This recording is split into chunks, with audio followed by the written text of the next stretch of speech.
Very good afternoon. You're watching the newsroom right here on ET Now. I'm Ajay Sharma. The markets are attempting a very nice intraday recovery. 15,200 on the Nifty, 190 actually to be precise from there. That was the lowest point in the day and market has rebounded very well. Sensex Bank Nifty 24500 points is the kind of intraday. In fact, this is after a large part of commodity manufacturing, commodity producers actually taking it on the chin. The entire commodity complex, right from ONGC, Vedanta, steel stocks, everything is down very sharply in trade. But commodity user, which is auto, some of the consumer companies, all of them are gaining smartly. Abhishek Basu Malik is joining us from Kolkata to talk more about markets and investing. Good afternoon, Abhishek. First Good afternoon, of all, I'd Ajay. like to know your thoughts because it's in your background. It's a very unfortunate situation on the floods front there in your backyard in Assam. How is the situation on ground? What are you picking up? Because from the market standpoint, Bandhan is being hit almost 10% in trade, but economy must have been, the local economy must have been impacted very badly, isn't it? That's right. I think, last, 6 months, we've seen unseasonal rains, we've seen heat waves. So, the entire climate-related problems are creating significant challenges for, the common man, for businesses. So, things are getting fairly difficult, from that front.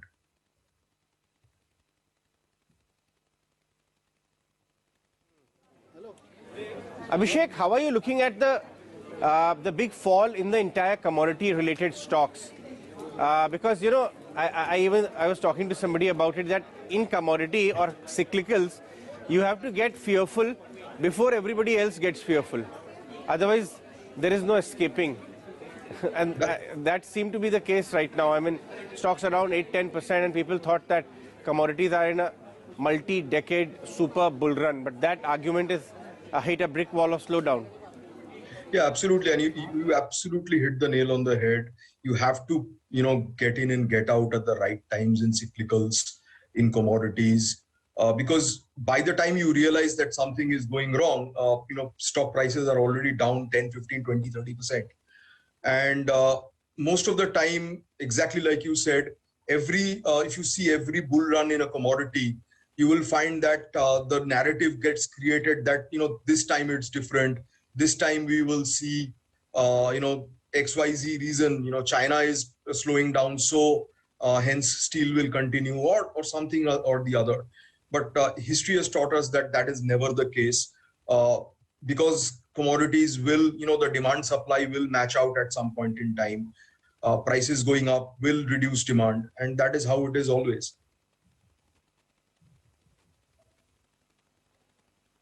Abhishek, there seemed the fall in IT-related technology stocks seem to have got halted. Not only here, but even in the US, the mother market, Nasdaq stopped falling after a 35% fall. Of course, today, Infosys and some of the select technology stocks are doing well. You understand that space well.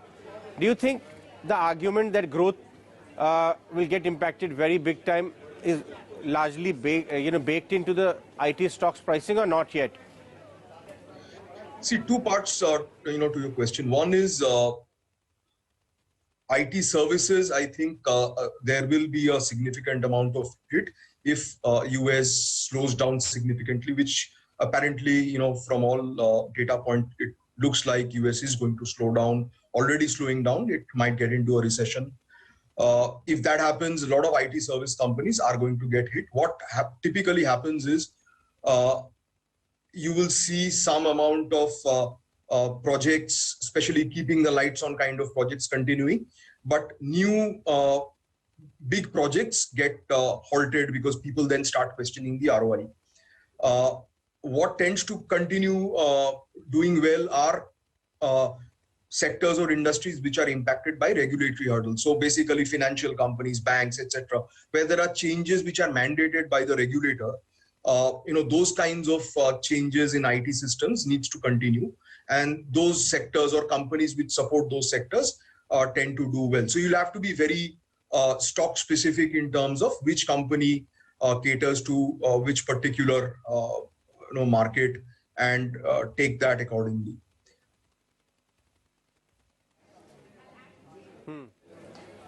Abhishek, I remember we were speaking about it last time when you had come over on our show, that you were starting to go positive on select auto ancillary. Now they are also a big user of the commodity complex, and on the one hand there are talk of numbers coming back. Maruti is talking big numbers, so is Mahindra.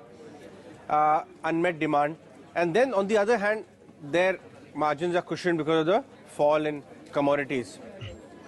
How are your portfolio companies stand to benefit or faring because of that? So not only I think autos, auto ancillaries, industrials, engineering, this is the space I've been bullish on for the last 7-8 months. And I think they're doing well. Coming back to auto ancillaries, I think, we've probably seen the worst in terms of numbers. Slowly numbers are picking up. Hopefully, if monsoons are good, we will see rural pick up. So, again, pick up in numbers in two-wheelers from the rural sector. So, in a way, I think, auto sector is going to do reasonably well for the next 2-3 years, maybe slightly longer.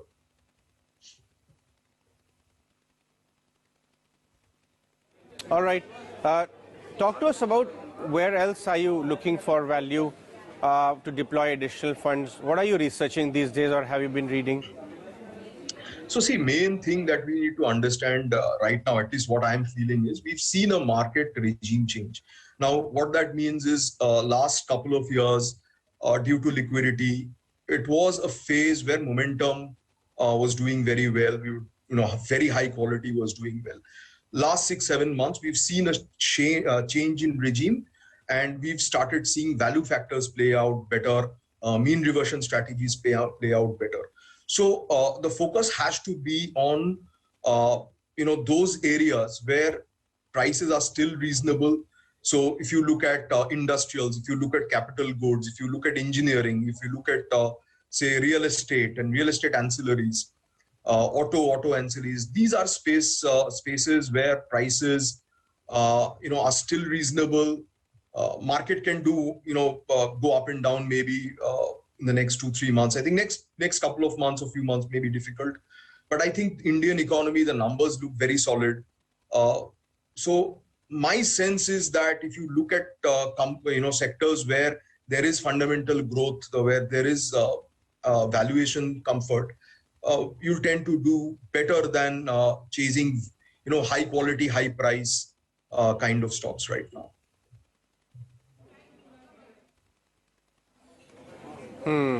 Abhishek, another company of your hometown is Shree Cement.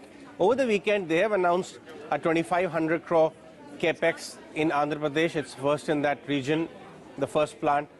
And on the one hand, cement stocks have been pummeled because of intensifying competition, crude had rally, transportation costs, all of that. So they reverse nicely, and the monsoon is generally a lean period for cement stocks. If they fall further, 10-15%, do you find cement stocks coming into attractive zone?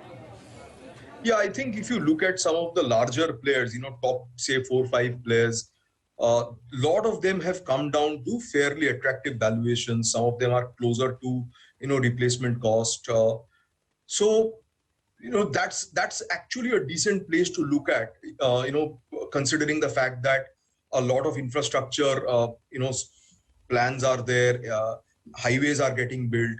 So in fact, I was in Sikkim a couple of I think last month, and there's a lot of work going on in the northeast, in Sikkim, these belts. I'm sure there's a lot of construction work going on in terms of highways in other parts of the country. So if that is to pick up, especially post-COVID, I think cement should do well, and valuations have started looking attractive. So yeah, I mean, if you can pick decent companies, it can still do well. The caveat, of course, is like you said, they should not get into a price war, because now consolidation is happening, and competition is significantly increasing.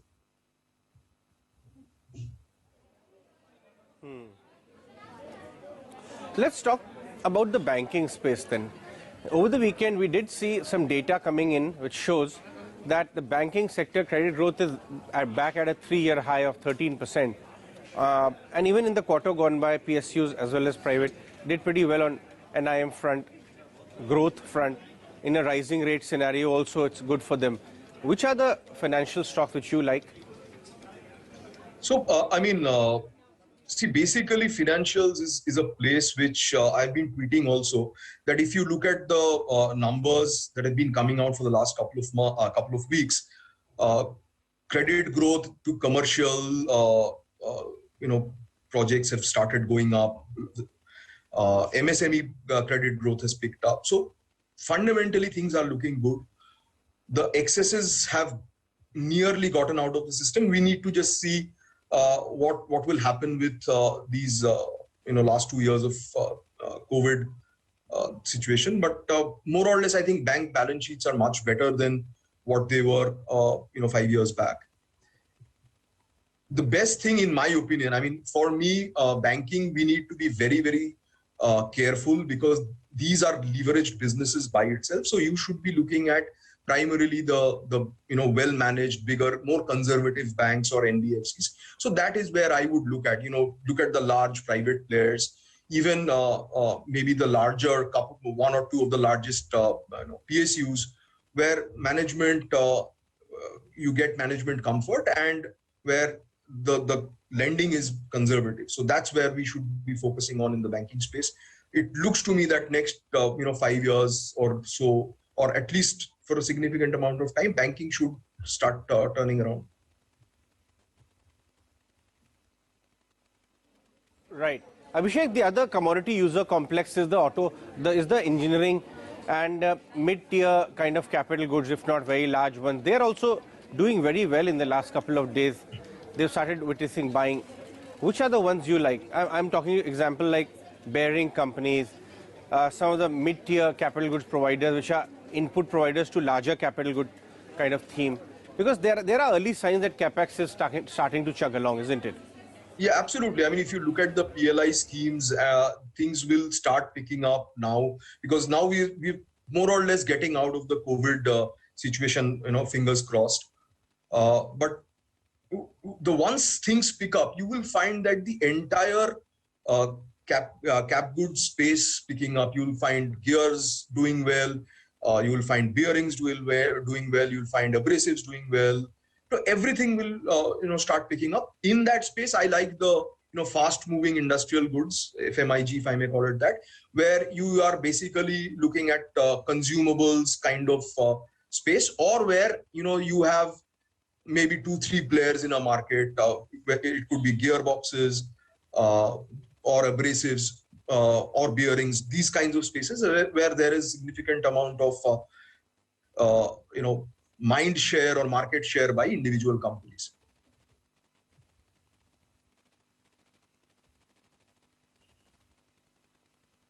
Right. All right, Abhishek, we'll let you go on that one. Thanks so much for joining us on the show today. Take a short break. On the other side, we'll get you some big voices